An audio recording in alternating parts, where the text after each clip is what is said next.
Wow. We are back. Welcome to a new episode of the Ball Knowers podcast here on Ball Knowers Anonymous. It has been a while, man. I have not recorded since last year. Literally, that's not even an exaggeration. This is my first podcast of 2025. Life got busy. Things happen. Anyways, you know what we do here. We're all a little bit addicted to something. Me, I'm just kind of addicted to knowing ball. That's my thing. As usual, my social media at _24kin on X. There we go. And then there's also the Ball Knowers Anon X account or Twitter account. I don't care what you call it. At Ball Knowers Anon. Today is all about the Yankees and how they are finally fully embracing analytics through things like, their bat speed, batted ball, where there's emphasis on where to hit the ball, things like that. I will get more into detail as we go there. As usual, there's a Savant page on screen. If you can guess who it is, you get to say that you guessed who it is. And I'm also holding a signed Yankees bat. If you can tell me who signed this, okay, you also get nothing. You just get to say that you were right. Let's get right into things today. So the Yankees have fully embraced analytics. Wait, I lied. That's not where I wanted to start. I am a dirty piece of shit liar. We are about 8-9 games into the season. Obviously, the Dodgers and Cubs have played more like 10 or 11. I wanted to take a quick look at the standings before we get into any of the topics that I had ready for us. For starters, you have your first place tied for best record in the American League, New York Yankees, sitting at 6-2, top the AL East. Love to see it. And not only are we atop the AL East, tied for first place in the American League. Ooh, voice crack. That's awesome. We are also number one in run differential, plus 32. Nobody tops that. Not even the Dodgers, who have played 10 games, are 9-1. They're not even plus 32. Another thing, Yankees have scored the most runs at 72. Once again, we do not even have the most games played. Next closest would be the Cubs with 70. They've played 2 more games than us. So we're kind of nasty at this whole hitting thing. But yeah, it's definitely been a super fun start to the season. Obviously, there's been 1,000 questions, How are the Yankees going to respond after Juan Soto leaves? How are the Yankees going to respond after losing guys like Clay Holmes and Gleyber Torres? There was no topics like that, but I miss Gleyber. Rest in peace to his hip, I think. I don't know. He's on the 10-day IL as I'm recording this.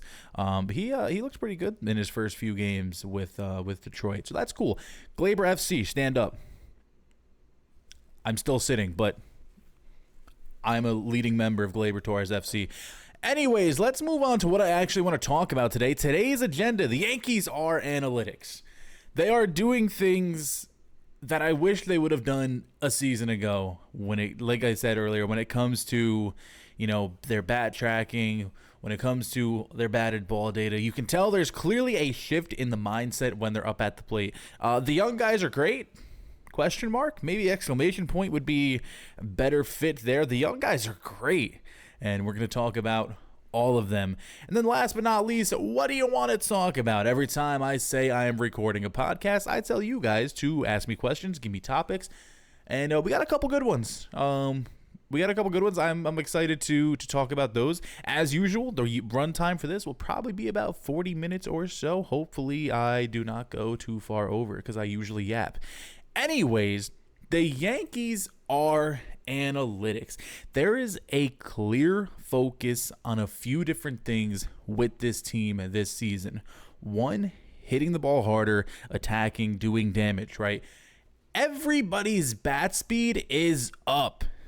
It is up. Now, I know this whole big chart here might be confusing, stupid to look at. We're only focusing on the average bat speed, and we have both 2024 and 2025 up here for all of these players. For some reason, it didn't include everyone. Like, it didn't include Ben Rice, who I'll have his bat speed up in a second. But the main thing I really want to look at is a guy like Anthony Volpe. 69, nice. .3 average bat speed here in 2024. Can you see my mouse? Oh, there's my mouse. Okay, good. 69.3 average bat speed in 2024. Fast swing rate, that is swings over 75 miles per hour at just 3.7%. We all know what Anthony Volpe was last season. He wasn't necessarily going up there trying to hit the ball the hardest, wasn't going up there with this huge emphasis on, just damage. He was just kind of trying to place the ball places, which that does not work. At least it's not usually sustainable. This season, average bat speed 71.3, so that is a 2 mile per hour increase, 14% fast swing rate. So he's just swinging harder. He's swinging harder, and you can see it. He's doing damage on almost every single... No, I'm not going to say almost every single, but he's doing a ton more damage when he's making contact, and you can see it in things like... I could probably show you right now, actually. You can see it in things like his average exit velocity. Okay, don't know where this brought me. There we go. No, I'm actually just completely lying. It's still 88.8, but if you compare that to a season ago where it was just 87.7, 22nd percentile, that's really bad. 88.8 is at least a lot closer to league average. Then there's the barrel, expected slugging, all that stuff. We will get to that later in this episode. But you can tell there's an emphasis across the board on swinging harder. Cody Bellinger, of course, we're not going to have his 2024 numbers. I'm stupid. I should have been more prepared. Not going to have his 2024 numbers, but I believe last season he was averaging the same as Volpe, about 68, 69 miles per hour on his swings. Now it's 71.7. Emphasis on damage, emphasis on hitting the ball harder. Jazz Chisholm with the Yankees last season, 71.8. So far this season, 73.4. Austin Wells is up about a 1 mile per hour. Everyone is up just a little bit, except Aaron Judge, but he's just always swinging the ball hard. And then there's Giancarlo Stanton, who, look, my favorite thing about Giancarlo Stanton is just that he's always hacking. Doesn't matter if it's 3-0, 3-1, doesn't matter if it's 0-2, he's getting his best swing off. And for that, I love you. But I'm going to Ben Rice, though. So Ben Rice's average bat speed so far this season, 74.3. So in the 85th percentile, he's swinging the ball hard. That would put him right between last year's Juan Soto and this year's Austin Wells. So there's, like I said, there's an emphasis on swinging the bat harder, making hard contact. No more going up there trying to be Alex Verdugo. We don't want this. Nobody wants this. We want to hit the ball hard. We want to hit the ball in the air. And that actually brings me right on to my next topic. The batted ball data just says, hey, there's a change in our mindset here. There's a change in what we want to do here. And I think there's a few places specifically you can see it. Number one is no more ground balls. The ground ball percentage is significantly lower for a number of players. The main one I really want to look at is, again, we're going to go to Anthony Volpe, and I actually have his page open. So Volpe, last season, 2024, 50% ground ball percentage. That's terrible. Guys, this is going to sound really stupid. It's going to sound very obvious, but balls hit in the air have better numbers. So if you have a guy hitting the ball on the ground 50% of the time, that is not good. This season, ground ball percentage only 38%, and then air 61.9%. But as for fly balls in particular, 52.4%. That is good stuff. So there's very clearly an emphasis on keeping the ball off the ground. Jason Dominguez, obviously, so far, you'd like to see him get the ball in the air more often. But as for everyone on the team, we're putting up, and look, a lot of these numbers are probably not sustainable. For everyone to hit the ball on the ground less than 30% of the time, kind of crazy. We'll look at somebody like Aaron Judge, for example. I have his Savant page pulled up. Never mind. He always has ridiculously low ground ball percentages, but that's good. That's a good thing, like I said. But still above 30%. If you can keep it somewhere in the 30s, I think you're in a really, really good spot when it comes to your ground ball percentage. And these are just his recent years. Yeah, there's a very clear emphasis there. Another spot there's very clearly an emphasis is the Yankees are out here pulling the baseball as a team. 39.5 pull percentage. That's good stuff. That's really good stuff. Now, I wish this page right here would show me their team's pulled fly ball percentage, because obviously what's the best thing you can do if you go up there as a hitter? Pull a fly ball. But there's definitely an emphasis on pulling the baseball. Now, this isn't updated as of today's game, which the Yankees once again won. Once again put up 9 runs, I believe. So actually those I believe those numbers I showed you in the standings aren't even updated yet. I'm not sure. I don't remember. No, they I think they are. Never mind. I don't know. Who cares? But there's clearly emphasis on pulling the baseball. Ben Rice is pulling 71.4% of the balls that he's hitting. That is awesome. That is good stuff. The pulled fly ball is king. We love pulled fly balls. Aaron Judge, not everyone, obviously, but a lot of people like to say Aaron Judge is at his best when he's using all fields. Now, here's the thing. Aaron Judge can use all fields. He's that strong. We know this already. But Aaron Judge is at his best when he is pulling the ball. Let's go look at his batted ball data once again. Pull percentage. Look at, 2017, 18, 19, he was a great hitter in these years. Don't get me wrong. He was a great hitter. Pull percentage, 39, 37, 37. Okay, cool. Let's look at his best years of his career. 22, 23, 24, 2022. Okay, I just want to make sure I was on the right page. 2022, pulled the ball 47% of the time, 23, 44, and in 2024, 40% of the time. Even more important, the fact that he's pulling the ball in the air at higher rates than he did earlier in his career. That is good stuff. Look, Aaron Judge is going to be great no matter where he's hitting the baseball, right?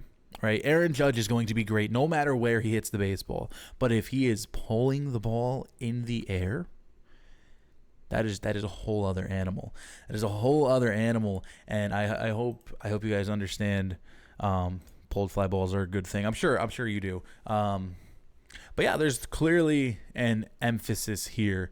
One person though who I would like to see pull the ball a little more. Well, I would like to see Volpe pull it a little more often, especially as we are on the road and we don't have the short porch. Also, these are very, very small numbers, very small sample sizes. So all of these things that we're looking at here, these are very, very aggressive numbers is what I'll say. So you could look tomorrow and Ben Rice could have hit 4 balls to the opposite side of the field tomorrow, and these numbers are completely different. Things change quickly in the early season. We know this already, but we can still look at what has happened so far, why things look the way they do, et cetera, et cetera. But yeah, that is really what I wanted to talk about on that topic. The Yankees are clearly embracing analytics. I mean, there's got to be an emphasis on barreling the baseball. Now, look at these. These are ridiculous barrel rates. Again, these barrel rates not sustainable. But they're really cool to look at right now. For example, Aaron Judge has a 47.4% barrel rate right now. Him last season, he had the highest barrel rate in the league, and that was 26.9%. So 47.4, that's ridiculous. Same thing, Ben Rice with 42.9, Jazz 29.4. These are all ridiculous numbers. But once again, you can tell where the emphasis was over this past offseason. Now, I'm just curious. I want to look. So their pull percentage this season, 39.5%. They are pulling the baseball. I just want to look at 2024. Everything in me tells me it's going to be a lower number for 2024, but I am a little curious to see what those numbers are like. Let's see. A little bit lower, 37.3. So about a 2% difference.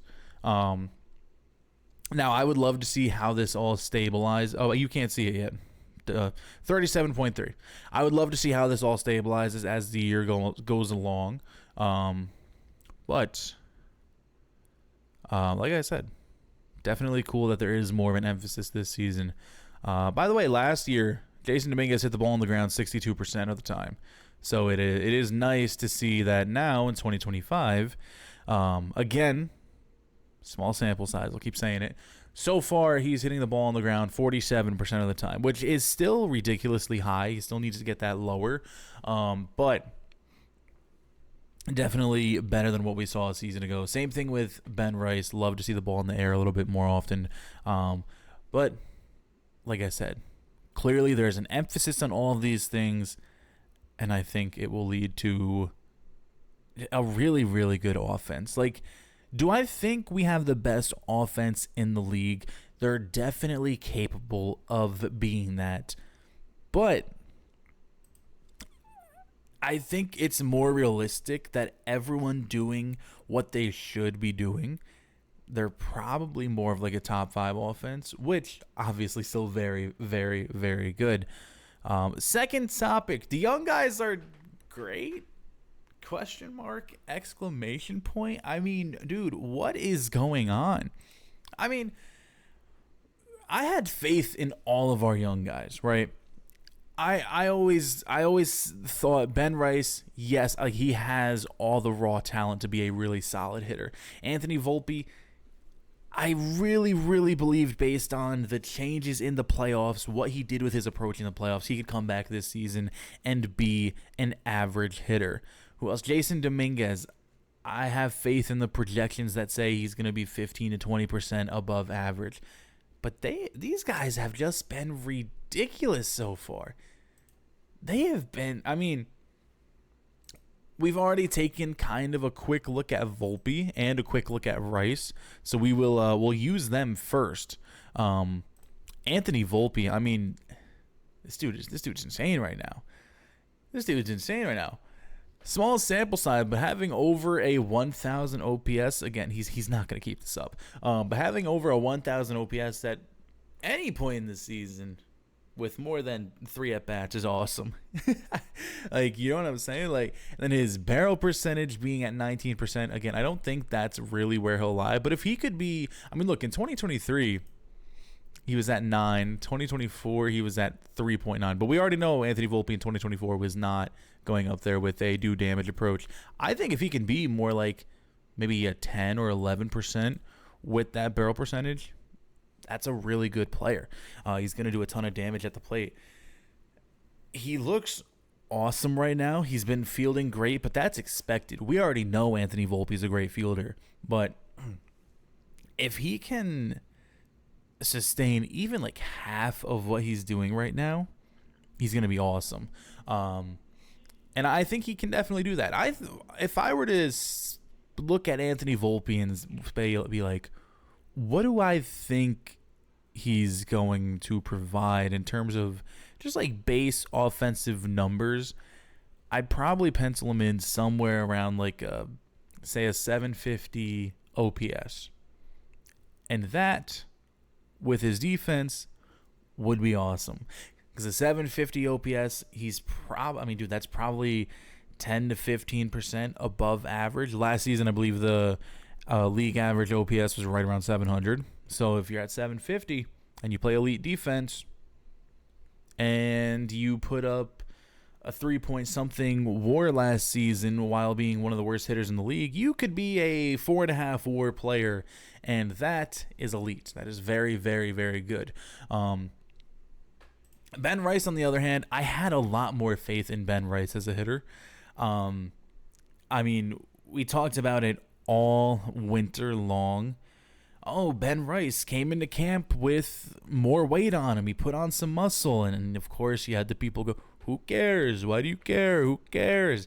And then Ben Rice bumped his max exit velocity up like 4 or 5 miles per hour.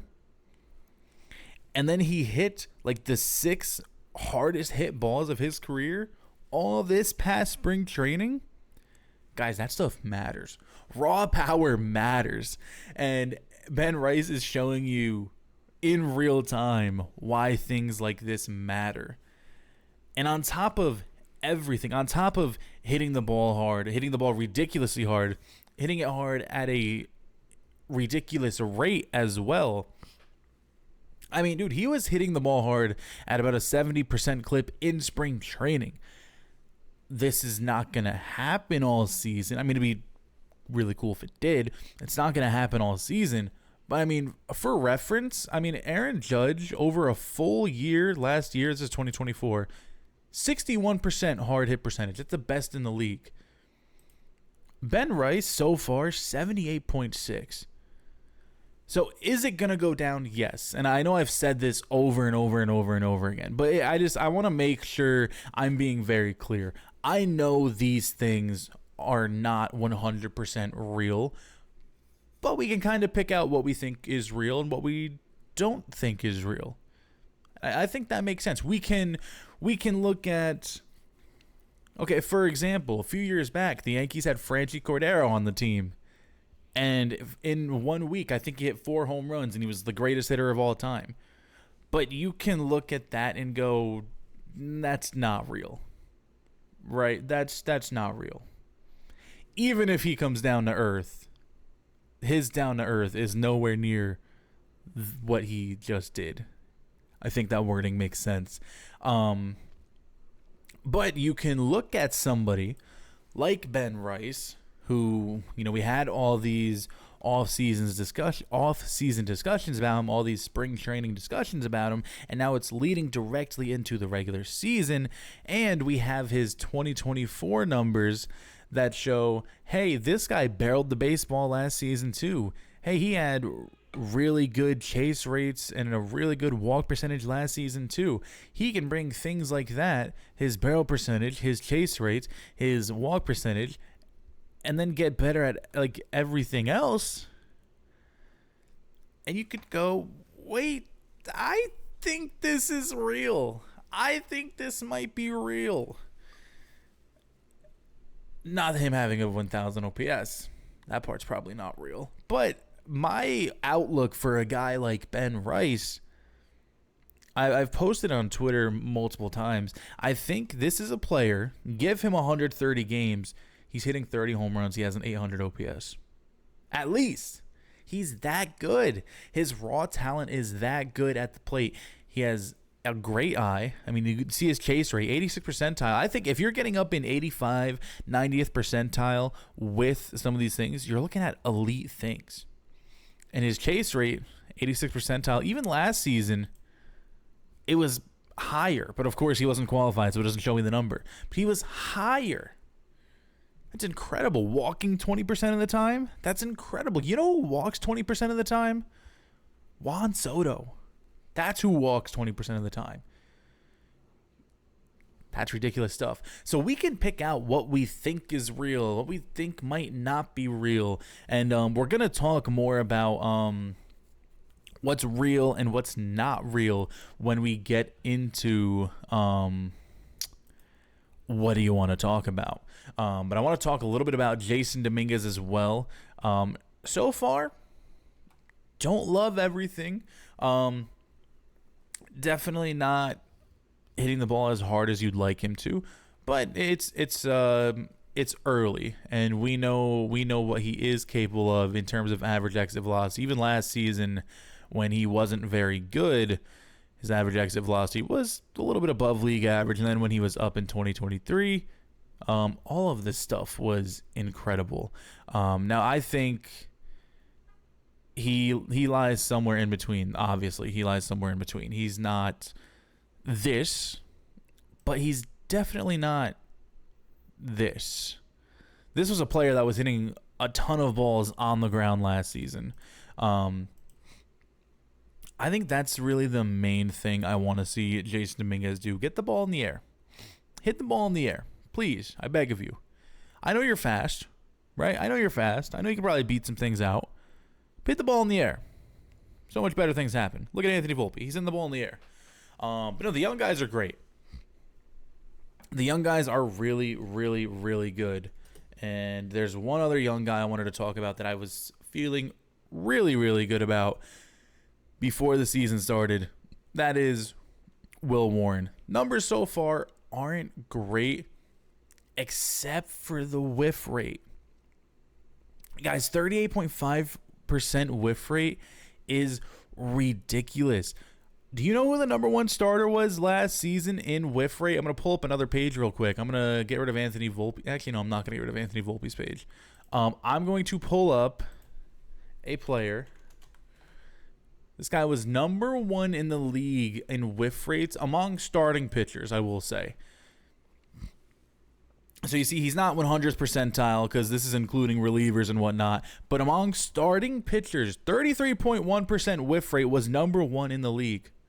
Will Warren, in his one start so far, it's only one start, but look, narratives are narratives. 38.5% whiff rate.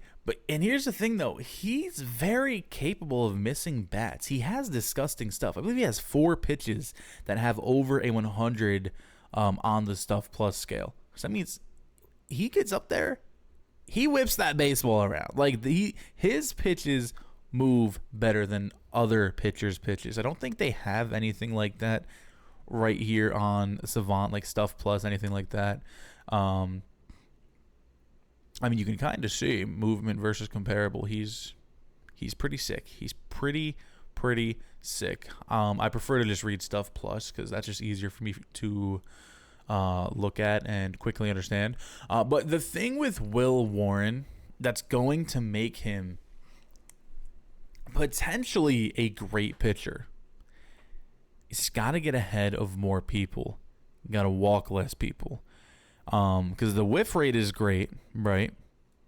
But nobody's going to chase when you're missing wildly, when you're not particularly close to the zone, or if you're not ahead in the counts.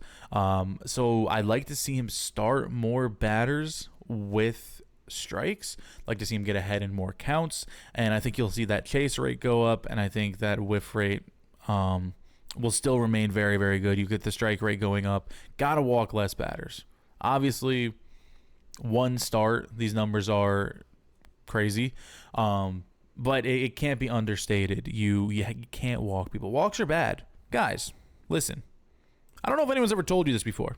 As a pitcher, walks are bad. Okay? They're not good. As a hitter, though, take all the walks in the world. I do not care. I think the young guys are legit. Now, I like to consider myself a very, very, very positive Yankees fan, so I always thought the young guys were legit. I didn't even talk about Austin Wells. Austin Wells looks good too. But I'm kind of going too crazy on this topic, and I do want to get to our last topic of what do you want to talk about, because there's 2 really good questions that I kind of have already talked about a little bit, but I want to dive a little deeper on.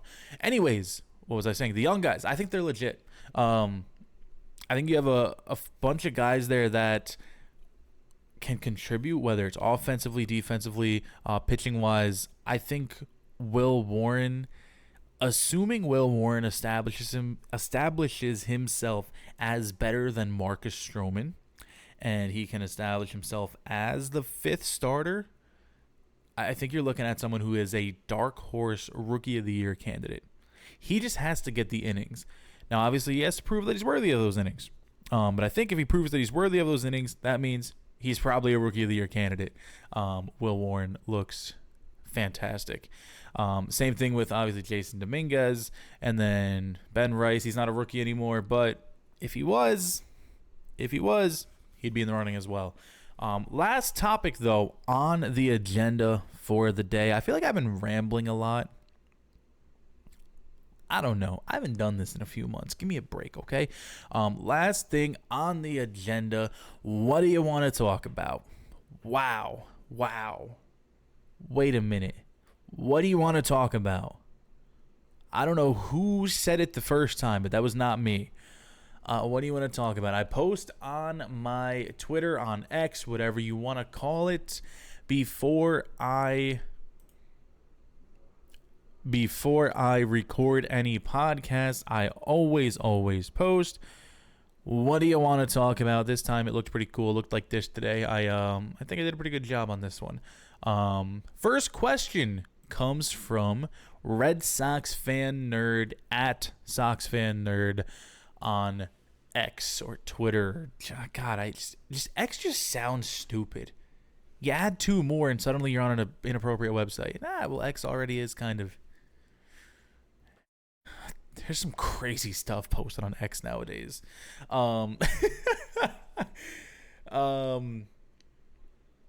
How helpful will the torpedo bats be by the end of the year if they aren't banned?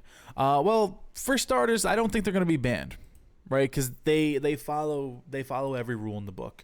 I don't think they're going to be banned. I will say, so you ask how helpful will the torpedo bats be? I really think it depends. And this is going to sound like a stupid, really easy cop-out answer, but I will explain. I think it depends on the player using them. Now, what I mean by that is you look at an Anthony Volpe, or maybe you look at like an Isaac Paredes, guys that should put more emphasis on pulling the baseball. Maybe they're looking for more inside pitches. Maybe that means they hit this part of the barrel more often, just because of what they're trying to do at the plate, what pitches they're looking for. I think maybe those could be the kind of hitters that really, really benefit from a torpedo bat. Now, look, I am not an expert on mechanics. I will never claim to be an expert on mechanics. I just love the advanced stats part of baseball. But that just makes sense in my head. Right? If you're looking for inside pitches, you're looking to pull the baseball, maybe you make contact a little bit lower on the bat. Maybe those will be the type of players that are far more affected by the torpedo bat. Then there's another random thing. All the people on Twitter are like, oh, torpedo bat, it's cheating. Oh, the torpedo bat, you needed to create a whole new bat because you're getting jammed too often. Bro, you're so annoying. Like, at some point, you just got to realize most people on the internet are trolls. But there's some people out there that respectfully are very dumb. And they mean it. They're being serious. The second question I got, comes from really cool dude. Recently just came back to Twitter. Took a little break recently. But he is back. Comes from Kenny Glance at K McAwesome. Spelled awesome wrong, by the way. There should be an E here. Or an E right there. No, right there. Kenny, figure it out. All right. Is this version of Volpe real? Is this version of Rice real? Is this version of Judge real? Now here's the thing. Kenny, I know you're smart enough to know that none of these people are real. In these very small sample sizes. So I'm going to assume the way you meant the question was, are like when you say, is this version of Volpe real? Is Volpe real? Is Volpe actually a good hitter now? That's how I'm going to take these things. And I'm going to go ahead and say yes. I think Volpe is very clearly putting the right emphasis in the right spots. He's carrying over what he did in the playoffs to this season. And I don't just mean like, I know a lot of people when they say, oh, he's carrying this over, and they'll be just talking about the numbers. He's carrying over like this hot streak from last season. No, he's carrying over the fact that he was swinging harder in the playoffs and doing it now. He's carrying over that he made better swing decisions in the playoffs and doing it now. His chase percentage in the 58th percentile. Now, is that great? No, but just last season, he's a little bit below average in the 45th percentile. Now, a little bit above average. So everything he was doing in the playoffs, making better swing decisions, swinging harder, hitting the ball in the air. Oh my goodness, keeping the ball off the damn ground. Everything that made him look great in that run to the World Series, he's brought it into 2025. So I think Anthony Volpe as a hitter is very real.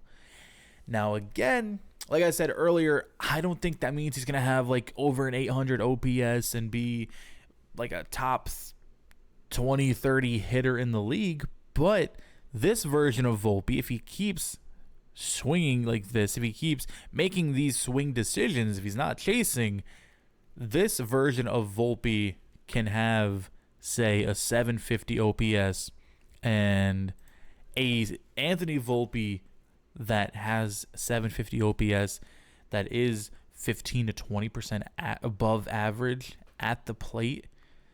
That's a guy who puts up over 4 WAR with his elite defense.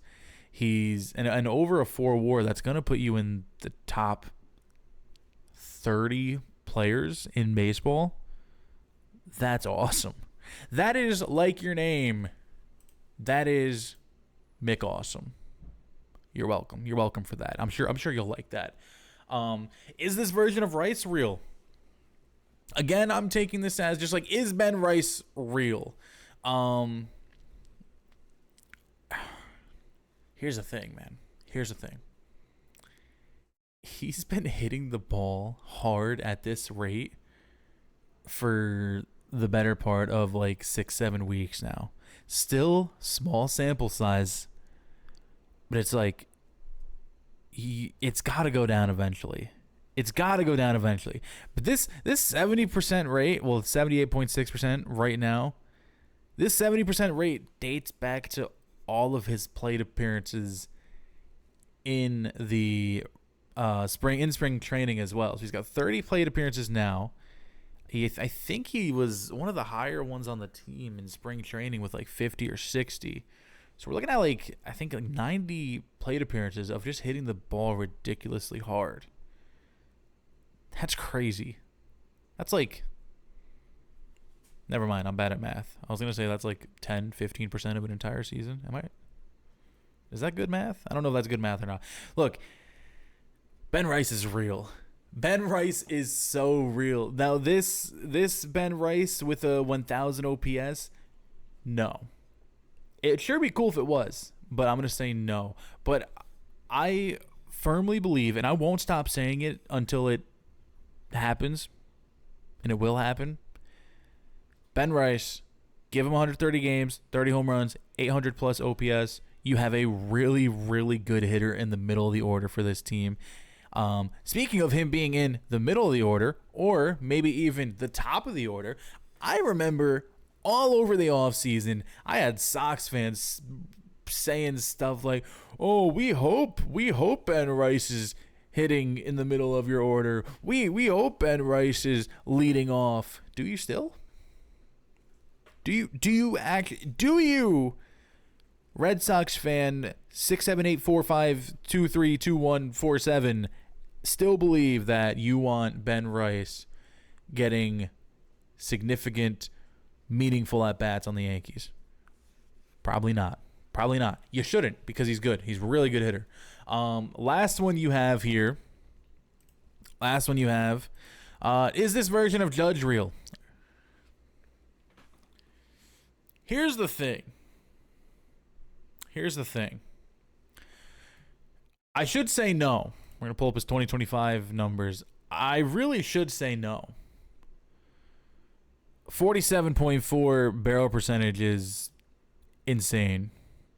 Like I said, last season he led the league with 26.9. Year before that, led the league 27.5. He was probably number one in 2022. He had 26.5.